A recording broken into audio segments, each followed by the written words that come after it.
Let me tell you something that may sound insane at first, but your spirit already knows it's true. You were never ordinary. You were never safe. You were never supposed to blend in because you were chosen.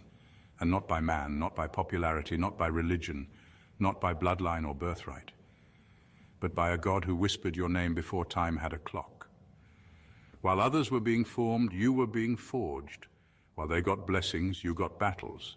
While they got platforms, you got pits. But here's the secret hell doesn't want you to know. The pit was never punishment, it was preparation. You weren't overlooked, you were hidden because chosen ones aren't put on display. They're put through fire because only those who've survived the furnace can carry the flame. See, there's a reason the enemy came for your mind early. A reason betrayal hit you harder than most. A reason you've been tired but still unbroken, crushed but never destroyed. Because there's something embedded in you that hell can't delete, a divine code that screams, untouchable, you were sealed. Before you ever lifted a prayer, before you ever fasted, before you ever repented, he sealed you with something hell can't reverse, an unbreakable assignment. And that's why the top demon himself can't touch you. He doesn't just see your wounds, he sees what you carry. That's why the attacks were never random. That's why the rejection wasn't a coincidence. That's why isolation became your best friend, because God wasn't punishing you. He was protecting what hasn't even been released yet. You're not under attack because you're weak.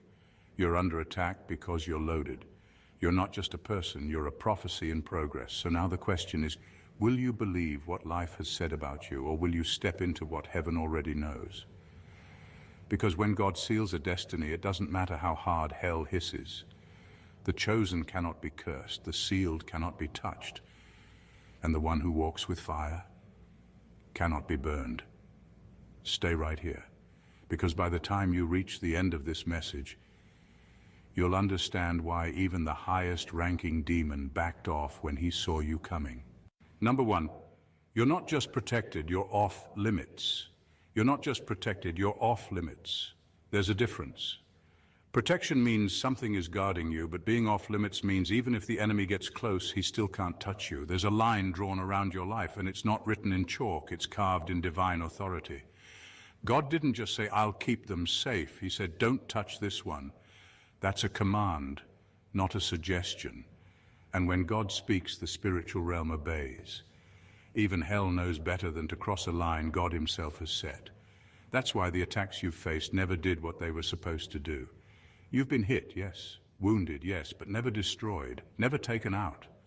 That's because there's a layer over your life that goes beyond logic. It doesn't make sense why others crumbled under pressure you survived, why others lost their minds in storms that you somehow walked through. It's not that you're stronger, it's that you're sealed. See, the enemy studies people. He knows weakness, he tracks patterns, but when he gets to you, he sees something different. He sees a life with heavenly orders stamped all over it. He sees boundaries he can't cross. He sees divine warnings that say, access denied. It drives him crazy. So instead of attacking you directly, he sends distractions, confusion, delays, people who carry chaos. But it never really works. Why? Because even in your lowest moments, there's something in you he can't crack. That's what happens when you're chosen. You're not just watched over, you're marked. And being marked by God doesn't mean life gets easier. It means hell recognizes you as a threat, even when you don't feel like one. But it still can't reach you. You're not vulnerable the way others are. You walk with a seal that can't be forged, faked, or forced open. You're not just protected. You are untouchable, not because of who you are, but because of whose you are. Number two, you're not in a battle. You are the battlefield. You're not in a battle. You are the battlefield. That's why your life has felt like a war zone since the beginning. You weren't just born into conflict, you attract it, not because you're weak, but because you carry something that forces light and darkness to collide. Wherever you go, something shifts, atmospheres change, people get uncomfortable, things either break off or break loose. That's not random, that's spiritual. You don't step into battles, you become the ground where battles are fought. There's a reason you've always felt like you were being pulled in two directions, like you're in the middle of something bigger than you. That's because you are. You carry weight, and not just emotional weight. Spiritual gravity. When you walk into a place, there's an invisible line drawn. One side is trying to push you into purpose, the other is desperate to distract or destroy you. That tension you feel isn't confusion, It's evidence that both kingdoms recognize what you carry. You think you're just going through life, but life has been coming through you. Every breakdown, every battle, every unexpected attack. It all makes more sense when you realize you're not just caught in the crossfire.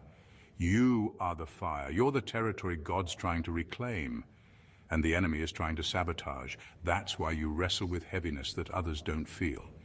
That's why people are drawn to your light, but also try to dim it. You've been wondering why peace seems temporary, and rest always gets interrupted. It's because your very existence is disruptive to darkness. You carry clarity that breaks confusion.